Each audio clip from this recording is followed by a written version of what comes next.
ABN Andhra Jyothi సంస్థల కార్యాలయాలపై YCP దాడిని AP శాసనసభ డిప్యూటీ స్పీకర్ రఘురామకృష్ణంరాజు ఖండించారు. ప్రశ్నించే వారిపై ఎదురుదాడి చేయడం వైసీపీ నైజమని అన్నారు.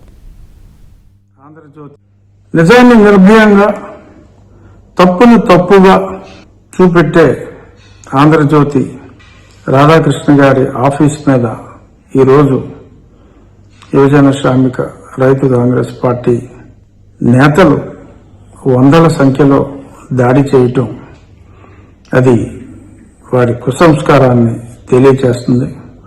రాజధాని విషయంలో మరి ఒక పక్క రాష్ట్ర ప్రజలందరూ ఆనందోత్సవాలు జరుపుకుంటున్న ఈ సమయంలో నావిగన్నని ఇలా ఏదో తేడాగా మాట్లాడితే నాయకుడు ఏది మాట్లాడితే దాన్ని అదే పనిగా సమర్థించే పద్ధతి మంచిది కాదు అని మంచి మాట చెప్తే అది రుచించక ఆఫీస్ మీద దాడి చేయటం అది యువజన శ్రామిక రైతు కాంగ్రెస్ పార్టీ నాయకుల మనోదౌర్బల్యాన్ని ప్రస్ఫుటం చేస్తుంది.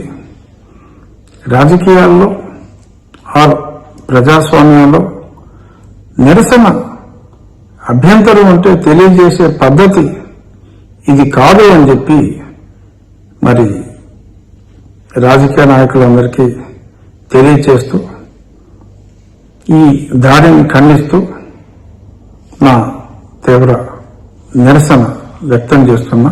దయచేసి ఇటువంటి చర్యలు ఎవరూ కూడా చేయకూడదని చెప్పి మనస్ఫూర్తిగా కోరుకుంటున్నాను.